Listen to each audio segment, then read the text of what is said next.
어떤 사람이 교통사고로 병원에 입원하게 되었어요.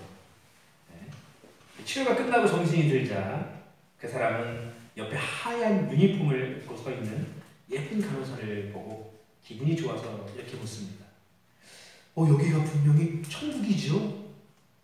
이때 옆에 있던 그의 아내가 아주 화가 난 목소리로 말했습니다.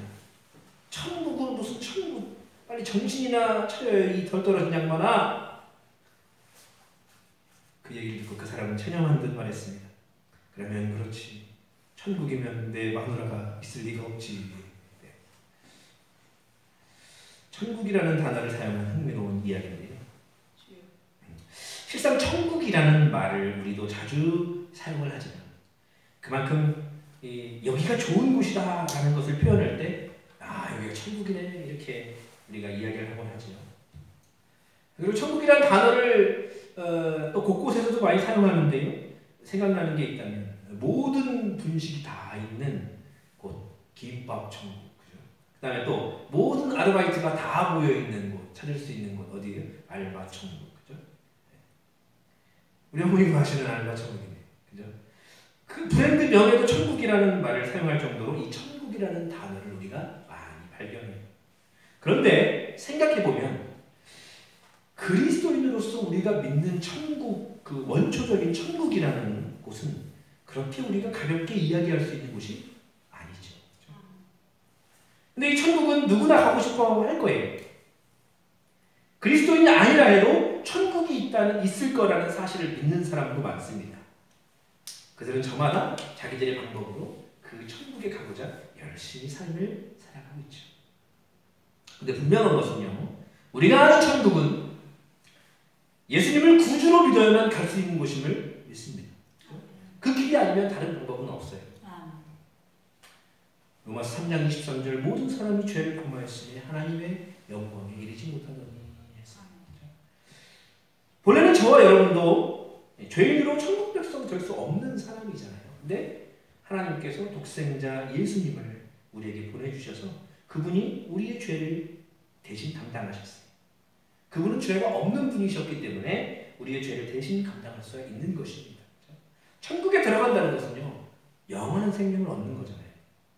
하나님께서 그 영원한 생명을 얻을 방법을 말씀으로 제시를 해주셨어요. 분명하게. 뭐예요? 그 예수님을 나의 구주로 영접하는 거예요. 이뿐 아니죠? 마태복음 7장 21절에 이렇게 기록합니다. 나더러 주여 주여 하는 자마다 다 천국에 들어갈 것이 아니라 다만 하늘에 계신 내 아버지의 뜻대로 행하는 자라야 들어가리라. 여기서 아버지의 뜻은 무엇일까요? 예수 그리스도를 구주로 모시는 것, 이것이 아버지의 뜻이겠죠. 그리고 또 하나님 뜻대로 행하는 자, 여기 하나님 뜻에는 그것만 있지는 않겠죠. 하나님께서 이 땅에 우리를 보내셨을 때에 우리의 삶이 하나님 뜻대로 행하는 삶이어야 한다는 뜻이겠죠. 네. 그러면은 천국에 가는 사람은 하나님 뜻대로 행해야 된다는데, 그러면 지금 완벽하게 하나님 뜻대로 행해야 될까? 완벽한 사람만 말하는 걸까? 아니에요. 여러분, 우리는 완벽하지 않은 죄인입니다. 그렇기 때문에 우리의 믿음의 키가 늘 예수 그리스도에까지 자라가야 된다라고, 평생토록 자라가야 된다고 하나님께서 말씀하셨어요. 그렇죠? 그렇다면 우리의 믿음이 어떤 믿음이어야 되느냐라는 거예요. 바로 하나님 뜻대로 행하는 믿음이어야 한다라는 거예요.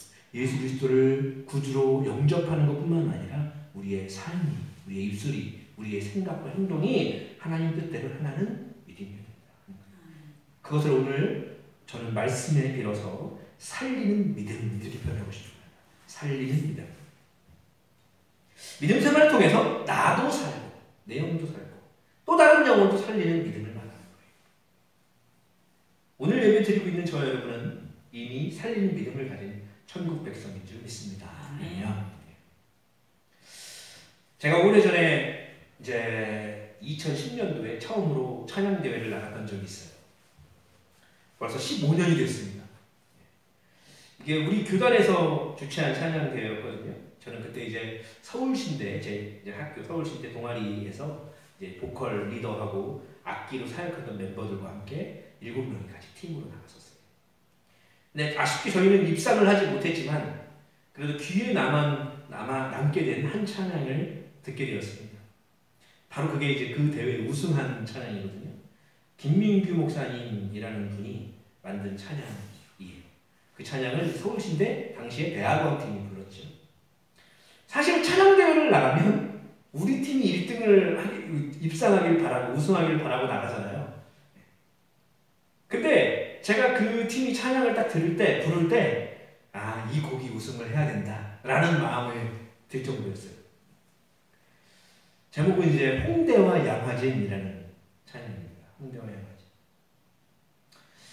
예, 잠깐 부르면 홍대와 양화진 같은 피가 흐른다 주의 자녀 다 나와 주 찬양 이 땅에 무너진 공의를 세운다 주의 자녀 다 나와 주 찬양 주의 보혈을 흘러 열방에 이룰 때까지 주 이름 찬양해 주의 보혈을 흘러 온 땅에 이룰 때까지 주 이름 찬양해 이런 찬양이에요. 참 가사도 참 좋은 찬양이고 멜로디도 참 좋죠. 저는 근데 이 찬양을 부른 팀의 이름이 굉장히 인상 깊었거든요. 당시에 바로 살리는 사람들이라는 이름이었습니다. 살리는 사람들. 아, 그 이름 안에 그 찬양의 메시지를 함축시켜 놓습니다. 홍대와 양화진. 이 홍대와 양화진은 색채가 완전히 다른 곳입니다. 양화진에는 무엇이 있습니까? 외국인 선교사 묘원이 있는 곳이 양화진이잖아요. 일찍이 한국 복음화를 위해 힘쓴 선교사들이 흔적이 있는 곳이 바로 양화진입니다. 성지라고 표현해도 될 정도죠. 저도 몇 번 가봤는데요. 그럼 홍대는 어떤 곳인가요? 홍대. 저는 홍대가 너무 사람이 많고 지금은 또 이제 어린 친구들이 많기 때문에 홍대를 잘 안 가요. 저는 차로를 가다가. 근데 굉장히 젊은이들의 산실입니다. 지금도. 근데요, 이 홍대는 당시에 굉장히 성적인 문란함이 공존하는 곳이라고 했었거든요. 홍대. 그 대표예요. 당시 대회를 나갔을 때에 그곳에는 그리스도인의 어떤 문화를 찾아보기 어려운 곳이었습니다. 홍대라는 곳은. 다 술 문화 이런 거였거든요. 근데 그 후에 이제 홍대에서 사역하는 사역자들이 굉장히 많아졌어요. 지금은 이제 기독교 공연을 아예 할 수 있는 곳도 생겼습니다. 수상한 거리라고 해갖고. 그래서 거기서 많은 사역자들이 공연도 하고 해요. 중요한 것은 무엇이냐면 홍대와 양화진 어느 쪽에 거주하든 머물든 다니든 그곳에 있는 공동체의 사람들도 천국 신임이 되어야 할 사람들이고 살려야 할 영혼들이라는 사실이죠. 그럼 그들을 어떻게 살릴 수 있겠습니까? 복음을 증거해야죠. 우리의 입술로, 우리의 삶으로. 저와 여러분처럼 모든 사람의 구주 되심을 우리가 선포해야 된다. 예수님께서 모든 사람의 구주임을 선포해야 된다. 하나님 뜻에 따라 또 살아가도록 아까 말씀처럼 하나님 뜻에 따라 살도록 우리가 모델이 되어야 된다. 아멘. 여러분 영혼을 살리는 사람으로 살아가야 함을 기억하는 저 여러분 될 수 있길 바랍니다. 아멘. 여러분 오늘 본문에서 우리는 두 가지 믿음을 발견합니다. 두 가지 믿음. 하나는 무엇이냐면 죽이는 믿음이에요. 또 하나는 무엇이냐면 반대로 살리는 믿음이죠. 본문인 민수기 24장 1절에서 온 회중이 통곡하는 장면으로 시작됩니다. 분위기가 굉장히 어둡죠. 왜 어두운가 하면은 무언가 좋지 못한 소식을 사람들이 들었기 때문입니다. 어떤 소식이었을까요? 그 전장인 민수기 13장에 나옵니다. 지파당 한 명씩 선발된 12정탐꾼이 가나안 땅을 몰래 정탐하고 돌아와서 이제 백성들에게 다녀온 결과를 보고하는 이야기입니다. 40일 동안 땅을 정탐하기를 마치고 돌아와서 바람강과 가데스에 모여있는 모세와 아론과 또 이스라엘 회중들에게 보고하는 거예요. 그 땅에 과일을 보입니다. 모세에게 이렇게 말합니다. 당신이 우리를 보낸 땅이 간즉 가나안 땅에 들어가니까 과연 그 땅에 젖과 꿀이 흐르는 땅입니다. 이 땅, 이거 보십시오. 이것이 바로 그 땅의 과일입니다. 엄청나게 맛있게 보이고 또 좀 탐스럽고 좀 컸겠죠. 우리 그림 같은 거 보면 항상 보면 포도로 막 짐지고 다니는 걸로 약간 과장됐을 수도 있겠지만 그만큼 풍성한 열매가 있는 곳이었다는 거죠. 예, 갔다 오니까 진짜 그렇다는 거예요. 그러나 그 땅 거주민은 강하고 성읍은 견고하고 힘이 큰 뿐 아니라 거기서 아낙 자손을 보았으며 아말렉인은 남방 땅에 거주하고 헤딘과 여부스인과 아모리인은 산지에 거주하고 가나안인은 해변과 요단가에 거주하더이다. 자, 일단은 민수기 13장 방금 읽었던 25절부터 29절까지의 말씀, 그 정탐꾼들의 보고, 이것이요 팩트예요. 팩트. 진짜 사실이었다는 거예요. 과정은. 근데 살리는 말이 이제 그 다음에 30절에 나오는 거예요. 살리는 말. 누가 살리는 말을 했냐? 갈렙이. 30절, 민수기 14장 30절, 갈렙이 모세 앞에서 백성을 조용하게 하고 이르되 우리가 곧 올라가서 그 땅을 취업하자. 능히 이기리라. 아멘. 이렇게 했어요.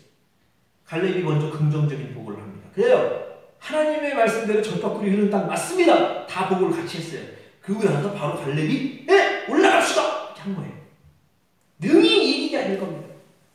살리는 말을 한 거죠. 살리는 믿음으로. 근데 바로 밑에 다른 정탐꾼들이 반대 의견을 보고하는 거예요. 죽이는 말입니다. 죽이는 말.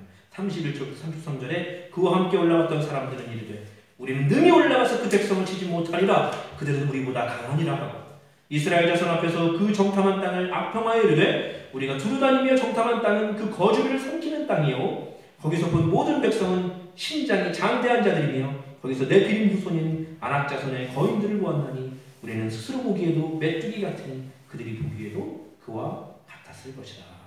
아멘. 자, 이 정탐꾼들의 보고에 사람들은 어떻게 반응했을까요? 에이, 거인족 필요 없습니다. 이길 수 있어요. 박수치고 했을까요? 아니에요. 사람들은요, 갈렙의 보고에는 전혀 이야기에 초점을 맞추지 않았습니다. 여호수아와 갈렙을 제외한 10사람의 보고를 듣고 이제 오늘 본문 1절 말씀처럼 통곡을 하는 거예요. 1절 말씀 함께 읽겠습니다. 온 회중이 소리를 높여 부르짖으며 백성이 밤새도록 통곡하였더라. 근데요, 그들은 통곡으로만 그치지 않았습니다. 모세도 원망해요. 2절 말씀 읽겠습니다. 이스라엘 자손이 다 모세와 아론을 원망하며 온 회중이 그들에게 이르되 우리가 애굽 땅에서 죽었거나 이 광야에서 죽었으면 좋았을 것을. 아멘. 그들은 또한요, 이 모세에 대한 원망으로도 그치지 않습니다. 하나님도 원망해요. 3절 말씀 읽겠습니다. 어찌하여 여호와가 우리를 그 땅으로 인도하여 칼에 쓰러지게 하려 하는가. 우리 처자가 사로잡히니 애굽으로 돌아가는 것이 낫지 아니하리라. 이에 서로 말하되 우리가 한 지휘관을 세우고 애굽으로 돌아가자 하매. 아멘. 이 10사람의 부정적인 보고는 이스라엘 백성들의 영육을 죽이는 보고가 되었어요. 이스라엘 백성들은 그런 죽이는 믿음으로부터 나오는 말을 듣고 자기들 또한 죽이는 믿음을 고백합니다. 그들은 지금껏 그들을 인도하신 여호와 하나님과 지도자 모세와 아론을 원망하기를 쉽게 그치지 않습니다. 얼마나 그 원망함이 컸을지 우리는 5절 말씀을 통해서 알 수 있거든요. 모세와 아론이 이스라엘 자손의 온 회중 앞에 엎드렸다 했습니다. 물론 이제 그렇습니다. 모세와 아론은 믿음이 있었기 때문에 그들 앞에 엎드렸다. 하나님 앞에 기도하기 위해 엎드렸겠죠. 간구하기 위해. 그런데 그 모습을 보면 우리가 상상을 하면 이 모세와 아론이 얼마나 이스라엘 백성 앞에서 간절했을까 하는 거예요. 그렇죠? 뒤에 나오시면 돌로 치려고 했단 말이죠. 사람들이 모세와 아론을. 근데 여러분 말씀 그 결과에 대해서 우리는 알고 있지요? 죽이는 믿음의 말을 듣고 죽이는 믿음으로 원망한 그 사람들은 어떻게 됐습니까? 민수기 14장 33절 34절 오늘 본문 이후의 말씀이죠. 네, 제가 읽겠습니다. 너희의 자녀들은 너희 반역한 죄를 지고 너희의 시체가 광야에서 소멸되기까지 40년을 광야에서 방황하는 자가 되리라. 너희는 그 땅을 정탐한 날 수인 40일의 하루를 1년으로 쳐서 그 40년간 너희의 죄악을 담당하지. 너희는 그제서야 내가 싫어하면 어떻게 되는지를 알리라 하셨다. 결국은 부정한 보고를 한 10명의 죽이는 믿음의 말의 결과로 이스라엘 백성들이 어떻게 됐어요? 40년이라는 시간을 광야 생활을 하게 됐다. 그런데 모든 이스라엘 백성들이 죽이는 믿음을 가진 사람들은 아니었다. 그 중에 살리는 믿음을 가진 믿음의 사람들이 있었거든요. 누구예요? 여호수아와 갈렙. 그들은 부정적인 보고를 받고 모세와 하나님을 원망하는 이스라엘 모습 보고 굉장히 괴로웠다는 거예요. 안타까웠다는 거예요. 그리고 6절 말씀부터 이렇게 이야기하는 거예요.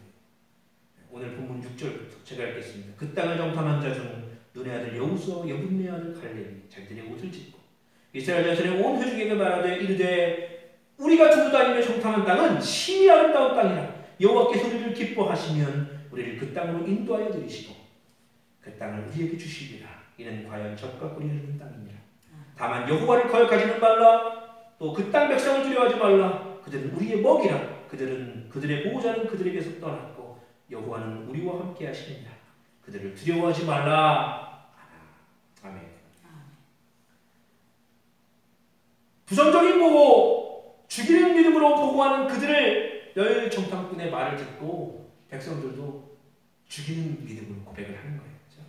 하나님을 원망하고 그랬는데 그럼에도 불구하고 다시 살리는 믿음으로 이야기를 했어요. 여호수아가 갈렙. 근데 그들이 얘기한 그대로 하면 그대로 따라가면 광야 생활 40년 없었겠죠. 그렇죠? 평안을 얻을 수 있는 길이었어요.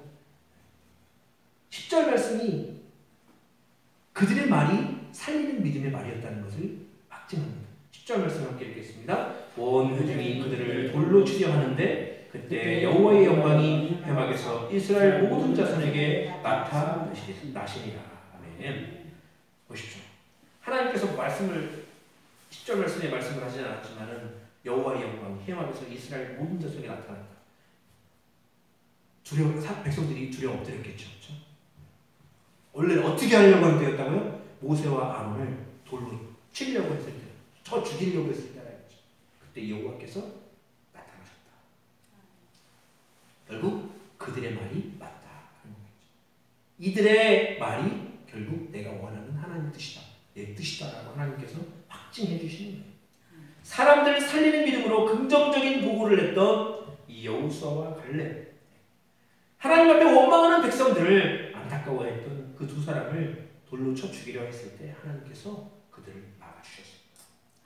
결국은 20세 이상 중에 출애굽했던 백성들 중에 유일하게 여호수아와 갈렙만이 약속의 땅 가나안에 들어가게 되는 거예요.